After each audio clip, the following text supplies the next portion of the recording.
We have just one item tonight, and that is on our tentative budget. I'll invite forward Matt Kozlowski. Thank you.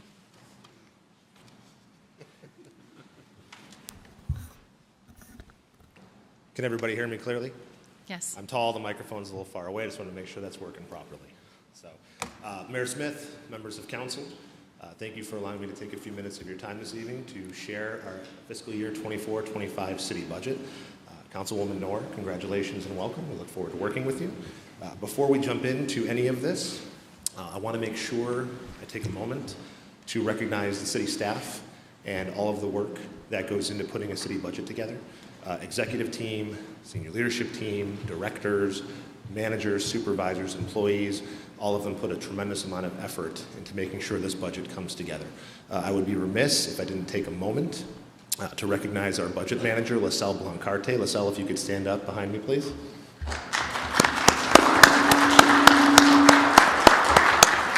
Seated with LaSalle are her team members, and they work miracles in putting this budget together.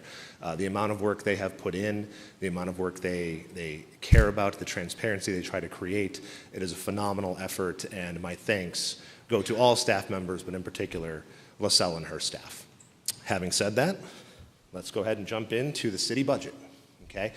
The budget theme for this year is built off of the theme that we had from this year's State of the City as presented by Mayor Smith and Council, Day One. And I will explain a little more about what that theme means, but I think Mayor Smith and City Council did a great job of that a few months ago.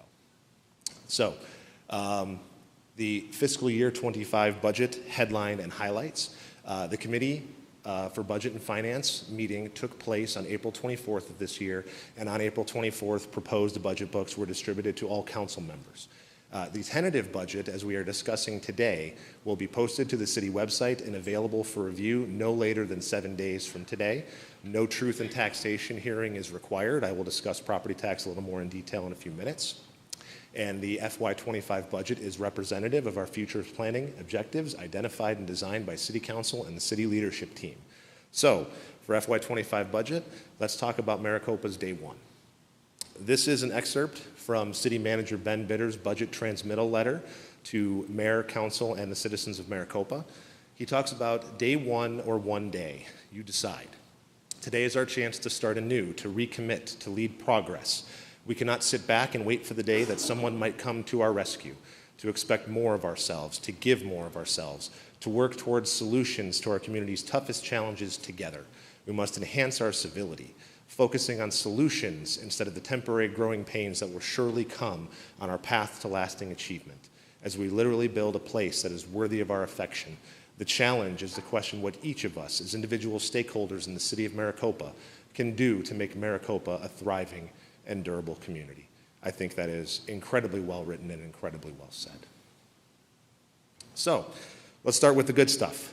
For the 6th consecutive year, our citizens and businesses will see significantly lower property taxes. Last year's property tax rate from a primary property tax perspective was 3.87%. This year, our proposal is to lower that rate to 3.64%, a 23 basis point reduction. On a total numbers basis, a 3.87 primary property tax rate resulted in $16.1 million in property tax revenues last fiscal year. Assessed property growth and new construction contributed $1.9 million worth of property tax growth to Maricopa, and the proposed primary property tax reduction of $1.1 million is reflective of ensuring that the only additions to our proposed primary property tax revenues for fiscal year 25 are the result of new construction. Every other dollar of assessed property tax growth is being returned to the citizens of Maricopa. On the secondary property tax levy reduction, we are going from 0.78% to 0.69%. This is related to the bonds for Copper Sky that were issued in 2010 and 2013. This 9 basis point reduction is higher than prior years. This is reflective of the savings that we generated by doing refinancing of these bonds last fiscal year. If we were to take a look at property tax as a 5-year property tax review, this chart right here reflects everything that we wish to talk about in terms of how much we've given back to the residents of Maricopa. A 5-year reduction of 25%. In terms of total percentage, we can see that 5 years ago, that was about 5.5%, and 1.25% of that has been returned to the citizens of Maricopa. Let's talk about general fund for a few minutes. When we talk about revenues and expenditures, I really like to focus our conversations on the general fund. This 3-year snapshot of the general fund reflects our revenues and expenditures and the 3-year trend that has taken place. 3 years ago, our general fund revenues were $77.7 million. This year, we are projecting a budget of $98.5 million, a growth of $21 million in 3 years. On the expenditure side, that number was $60.9 million 3 years ago, and this year we are projecting $74.35 million in budget. The 3-year growth trend in revenues is 26.7%, and the 3-year growth trend in expenditures is 22.1%. Traditionally, we have seen a larger percentage gap in revenues over expenditures, but this isn't something that I'm necessarily worried about for a couple of reasons. One of which is the larger that revenue number grows, the harder it is to have an increased percentage as high as it has been traditionally. Last year, this number on a 3-year basis was 46%. Secondarily, one of the things that did take place is in the establishment of the flat tax by the state of Arizona, that has actually reduced the revenues that are coming in to cities and municipalities. The impact to Maricopa alone was about $5 million in less funds coming in for state shared revenues. If we had those $5 million that we traditionally have been receiving, that percentage would be more like 33.1%. However, one of the great things that we have come to see is that we have resiliency in our revenues, and I'm going to talk a little bit more about that in a second. One other thing I do want to call to attention is people will always ask, well, your revenues are $98 million and your expenditures are $74 million, so are you making a profit? And the answer, of course, is no, we are not. That $24 million gap in the box in the upper right-hand corner is reflective of the investments that we make as a community into our capital improvement projects and the land enhancement fund, which in this case, if you go back and look at a council meeting from April, is the investment in the Eagle Wing purchase for economic development and job creation. I would say more about it, but I don't think I can do any better of a job than Rick Horst did a couple months ago, so I'm going to let that speak for itself. But let's go into why this change in revenues and expenditures is not necessarily a concern for me. One of which is that we are taking a very conservative approach to recognizing revenues and expenditures. So I want to talk about, in a budget conversation, let's take 1 minute to talk about actuals instead of budget. On this screen right here, we are taking a look at what is actually taking place in our ACFR, or which is basically our financial statements. If you look at our general fund last year from our financial statements, the total revenues were $91.2 million, but the expenditures were only $54.6 million. So while we budgeted significantly more, it only happened to be $54.6 million in expenditures, which actually means that we have more funds available to commit to capital projects at the end of the day. This is reflective of good, sound, strategic fiscal decision-making by our city leaders and city staff in ensuring that we are not expending every dollar that is budgeted. But the state legislature, by state statute, the second that you guys approve this budget tonight, we cannot add any more dollars to that budget. So we have to make sure we conservatively budget the right amount of dollars just in case we need to be able to do something else. So that is why I don't worry about those percentages, because the actuals will tell a very different story. What is that story? If you look in the upper right-hand corner, there is the expenditures for capitalized assets for just last fiscal year. That total was $59.4 million of capital investments. Okay? Per state statute, I talked about we're not allowed to exceed this annual budget, so we have to stay conservative for every potential dollar. And while budget trends appear to reflect a worsened dilemma, this tells us that we are making the right decisions. One of the things that City Manager Bitter in his review of all the data found very interesting, in the past 4 years, we have spent more in expenditures for capital assets than we spent in the prior 17 years combined, just in the last 4 years. It's pretty incredible. There's an awful lot going on in Maricopa. Okay? So let's talk about how we get from 91 to 98 million in revenues. We like transparency in how we're getting from one number to the next. Okay? This walk from 91 to 98 million shows a shifting of realities but it reveals our revenue resilience. Last year, the biggest number on this chart was local sales tax. This year, it's actually fees and permits, okay? What does that mean? Well, we've had a mixture and change in the type of activities that is coming through our development services team. Where it used to be a lot of single-family homes and permits, now we are seeing multifamily and commercial, things that require much more time investment from them and result in a different mixture of fees that the city is collecting. So that is actually our largest growth item this year. Local sales tax comes in at 1.6 million, a little less, but we are projecting this conservatively because we've hit a little bit of a plateau in how our local sales taxes have been growing. But the truth is this is a healthy level of growth, where we were incredibly reliant upon construction sales tax for the longest time.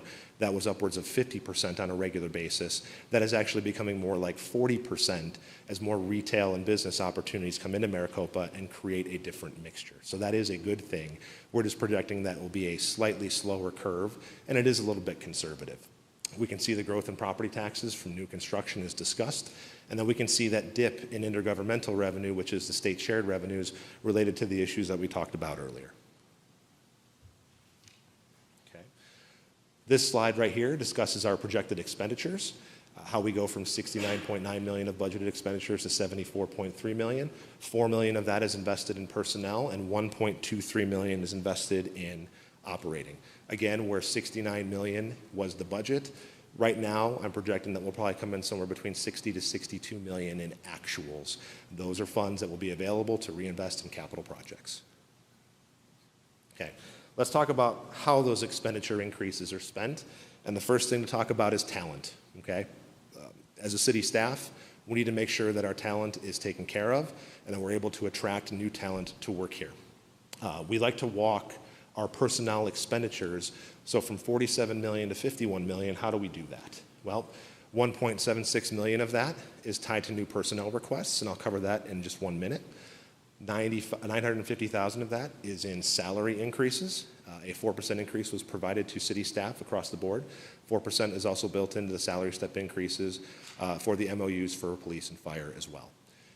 Health insurance, the cost for health insurance went up 8% this year, which is a $730,000 increase in costs. In addition to the salary increases being provided to staff, no increases in health insurance costs will be passed on to city staff. The city has decided to absorb all of those costs for its staff. When you raise salaries, you raise the ancillary benefits, the pensions, and the things that come along with it, which results in another $580,000, and that is how we go from 47 million to 51 million. On the chart on the right, that is our budget by department. A few things that I like to call to attention from this. One is that 43% of our operating expenditures are dedicated to the public safety departments. So we are making sure that we're investing in public safety, which is one of our strategic values. Okay. Another one is in the bottom right corner. It might be a little small for people to see, but we can see that the general fund mixture of expenditures is 31% operating and 69% personnel. If you were to pull some other city financials, which I have done, for instance, I pulled one of their financial packets, and their personnel expenditures were 83.5% of their general fund. So comparatively speaking, we are doing a phenomenal job of making sure that we like to talk about doing more with less, that we hire phenomenal staff who are capable of doing a great job, which ensures more funds are available for the operating expenditures necessary to get stuff done. So we take a lot of pride in that mixture. Okay.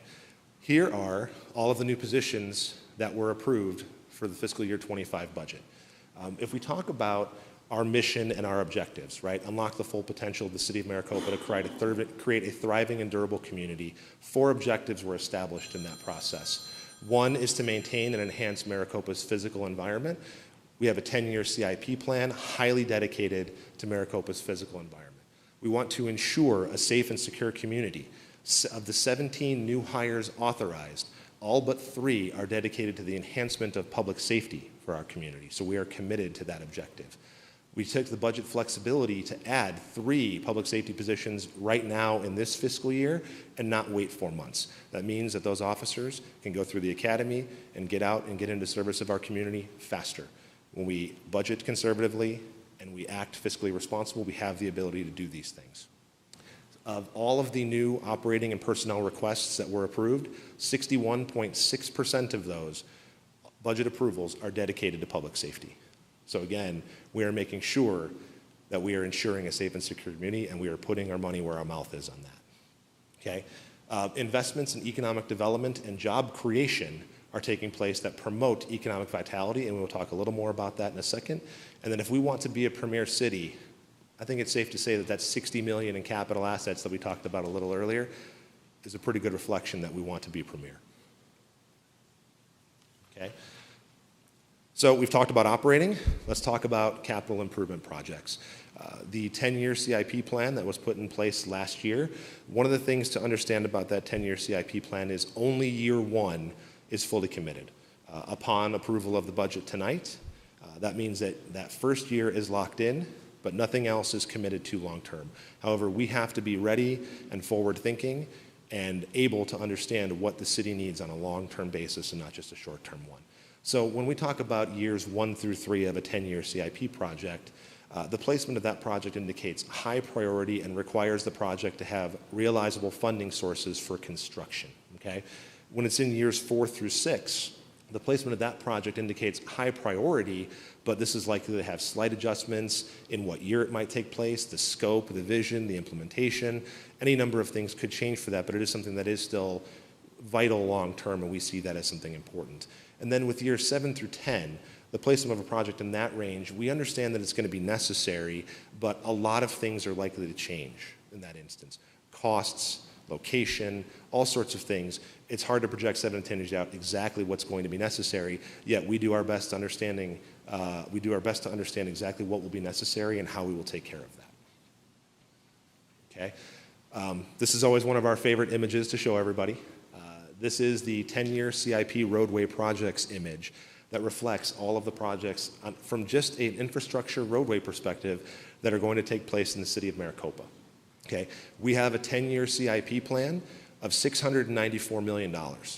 In FY 24-25 alone, $150 million of that is CIP related, and 61% of that $150 million is dedicated to streets, infrastructure, and economic development or job creation. Looking at this map, we can also see that a lot of these projects, they aren't marked 10 years into the future, they're marked in the next few fiscal years. So we understand the importance of streets infrastructure and what it's going to do for our community. Where the money in the capital improvement plan is spent. This is where your 61% in streets infrastructure and economic development / job creation is found right here on this chart. The total CIP budget is $149.98 million. And all the projects are reflected in our budget book and will be available for sight at some point in the near future. In addition to that, we have new building construction, city parks, public safety, fleet, and other opportunities that represent a fully robust capital improvement plan. How do we pay for a capital improvement plan at the end of the day? Where does the money for this come from? There are a number of funding sources and how these things are taken care of. We focused a lot in general fund conversation and how those revenues over expenditures can be transferred to our 350 fund or our basically capital project fund to pay for a lot of these things, but there are other revenue sources as well. There are development impact fees, there's county road, there's HERF. We have the revenue bond for $41 million that was obtained in order to move projects forward and get them executed now. This slide right here shows all funds that have been carried forward and all that will require new funding sources in order to take care of them. So let's talk about a few projects real quick, just a few examples of things that are happening. We don't want to go too deep. There's quite a few projects, and I think if we wanted to do all of them, we'd be here for quite a while tonight, tomorrow, and maybe the rest of the week. So I bring this one back to attention, the Eagle Wing land purchase. We still have $12.4 million that will take place in the month of July. Again, former city manager Rick Horst did a presentation on this in April. Half of this has already taken place, but this is to acquire a large amount of acreage in the industrial triangle for the creation of jobs within the city of Maricopa. One of the things we love to understand is if jobs can get created in Maricopa, cars don't need to be on the 347 anymore. So while all those other things that Mayor Smith, you talked about with the 347 continue to take place, we can do our best here to make sure that those cars don't need to be there. SR 238, the 238 from the 347 to 2 miles west. This project is for the design and construction of the widening of the 238 from the 347 to 2 miles west, from a 2-lane to a 4-lane. A part of this funding source are funds that city staff and city council were able to obtain from ADOT in the last state legislative session. One of the things we love about the new software we've been working on with these projects is we tie all of this to one of the strategic thrusts that council has designed. So this one is tied to the transportation thrust that was designed as a part of futures planning. So all projects as a city staff are understood in how they're executing the vision and the strategic desires of the city of Maricopa. The Smith Inc. and SR 347 intersection improvements. This project is for the design and construction of improvements at the John Wayne Parkway and Smith Inc. intersection. This project is a very important project. This is one that will be started in the relatively near future. And one of the things I think is important when it comes to projects like this is understanding that it does have an impact on our community, and we know that, right? But one of the things we want to understand, and City Manager Bitter references in his letter, is occasionally we will have growing pains, right? He references it. Growing pains at times appearing in the forms of orange traffic cones, right? We understand this reference in our own lives, right? If I can tell a story very quickly, my 10-year-old son complained about a sore knee a couple weeks ago. And we thought maybe he hurt himself playing basketball or football or something like that. He's a very active kid. And then I watched as he ate pretty much everything in my fridge the rest of the day and slept 12 hours straight. He's going through growing pains, right? Because he's going to be tall just like mom and dad. Cities are not all that dissimilar from what we go through as humans, and we will have these types of growing pains as well. But it is a short-term pain for a very, very long-term gain, and this project is one of those. Last but not certainly least in the discussions of projects is the Recreation Fieldhouse. This one is a very exciting project. We have just had kickoff meetings discussing this project with the architects. This project is designed to bring more court space to the city of Maricopa. Thus far, the vast majority of our ability to program sports for our youth or for our adults has relied upon a great partnership that we have with MUSD. But the larger we grow, the less realistic it is to expect that the court spaces that they have will be reasonable and allow and accommodate for all the things that the community is going to want to do. This recreation field house is to create the opportunity to give more court space. And one of the exciting things about a project like this is while it does help with some of our programming for some of the things we do as a city, I'm more excited about the opportunities it opens for citizens. They may want to start a sports league or launch a tournament. They may want to engage in the types of opportunities that allow them to create businesses and rent these spaces for their own usage as opposed to us looking forward to programming them ourselves. That is a very exciting opportunity that I think a lot of our residents will really look forward to.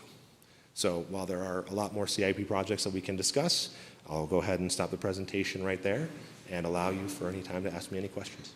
Thank you. Thank you, Matt, for that presentation. Council, any questions, comments? Yes, Councilmember Gettle?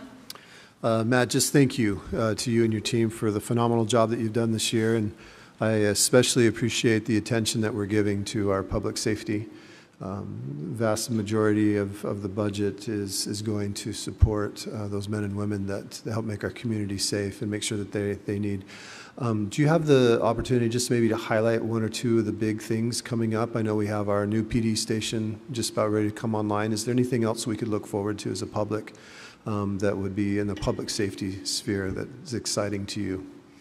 Sure, and City Manager Bitter, please feel free to jump in here if you want. Of course, the most important one is that new PD facility in PSAP, which is opening sometime in the next few months.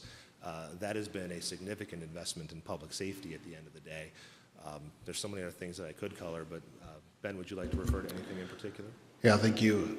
Another thing that we certainly have coming is future planning for fire stations and what that service looks like, not just a year, but as we've gone to this 10-year plan, really even 10 years into the future. So as we've looked at the growth of, Amarillo Creek and the areas south of town, as you all know, that we have signed pre-annexation agreements with those areas and commitments for our future fire service territory, where we've brought those on board even to provide services today. And so certainly in the near term, we don't know when exactly that'll be, whether it's a year or 2 or 3 years down the road, but there will be a fire station to service that area, and then a future fire station that we've also got planned, I believe, in year 9 of the CIP as well. So, opportunity for growth. The new police station will take care of a lot of the that growth capacity for the police department, but also looking towards the fire department, ambulance service that may come on board in the next few years, service for fire throughout the community to ensure a high level of service.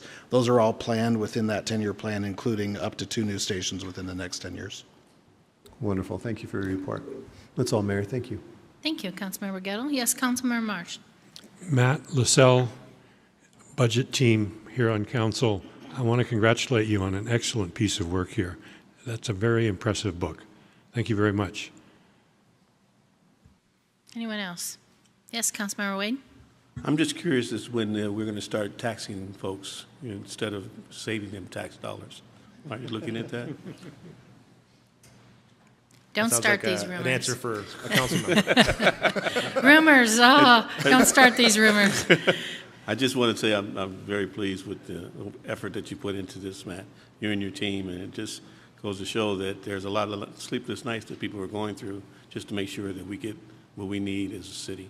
So thank you very much. Appreciate it. Thank you, Councilmember Wade. City Manager.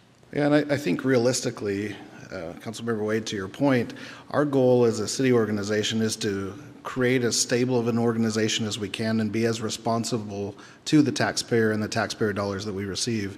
And as such, we really try to create a broad base of the revenues that we have. And, as Matt so clearly defined in his presentation, while we're seeing a dip in state shared revenue this year because of the implementation of the flat tax, which has those spill down effects to cities and towns across the state, we're still able to manage while still also reducing our property tax because of our growth. And as we receive new census population numbers here in the next couple of weeks, we'll get updated population estimates, which are what determine our state shared revenues. So because of our growth and because of our ability to spread the wide net and ensure that we're not being overburdensome in any particular category, it allows us to continue to do reductions on various types of property taxes or other taxes that exist across the city. So that's really our goal, is to be as tax friendly as possible, and doing that is largely maintained through the widespread amount of property taxes or tax types of taxes that we implement. We like to refer to it as I call it the revenue chair, or a revenue bar stool, right? A chair needs 4 strong legs to be able to work, right? Our economy has 4 of those legs, one being property taxes, the second being local sales taxes, a third being the state shared revenues, and then the fourth being those types of fees we talked about. The need is to have each of those 4 be equally strong, so we are not incredibly dependent or reliant upon any one of those if something goes wrong in any of those categories. And if you look around the state right now, and a number of other municipalities who have put a lot of their eggs in one of those baskets in particular, they're all out there right now trying to figure out how to obtain general obligation bonds or other forms of debt to try and help pay for things. We have the opportunity here in Maricopa to stay ahead of that curve right now and never allow ourselves to get that way. By strengthening all 4 of those equally, we give ourselves a chance to do that. The other ability to do that is dependent upon that gap I talk about between budgeted expenditures and the actual expenditures. Our team, our executive team, our senior leaders and directors are very diligent in making sure that they are staying within their budgets. So when you come $8 to $10 million under those operating budgets and other operating expenditures that are budgeted but not spent, you can put that towards the things that your community really needs. If we can continue to maintain that sort of mentality on a go-forward basis year over year, and we constantly challenge ourselves and discuss these kind of things and make sure that we're trying to do that, that is how we avoid a lot of those challenges that other communities are going through right now. Thank you. Thank you. Councilmember Knorr. Thank you, Mayor. And thank you for your presentation. Obviously, this is a crash course in the city budget that I've experienced today, but I've appreciated it.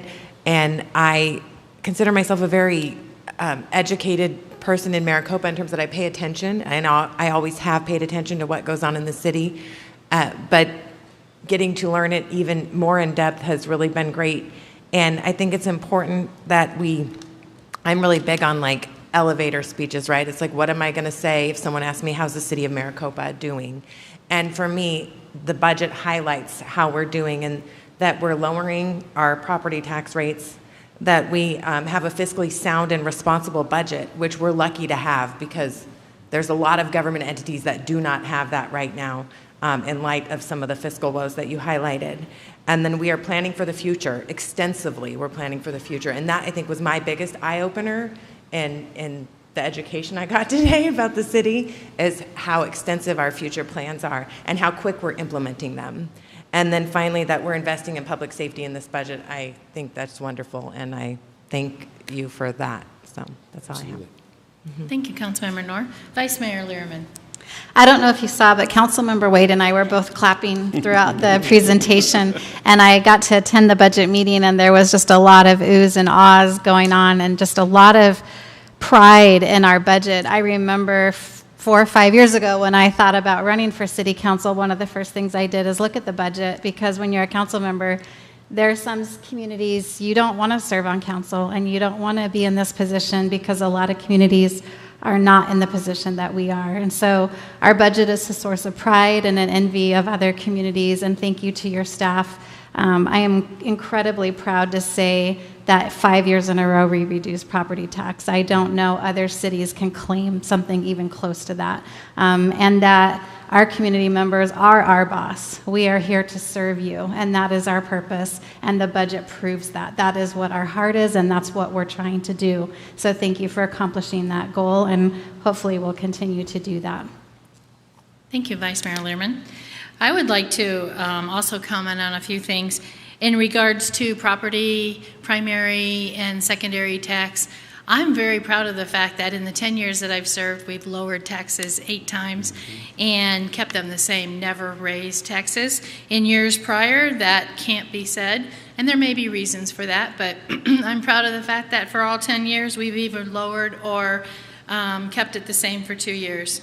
And I want you to know who benefits the most from that. Now, definitely our residents benefit, as you indicated in your presentation, but the people or organizations that benefit the most are businesses.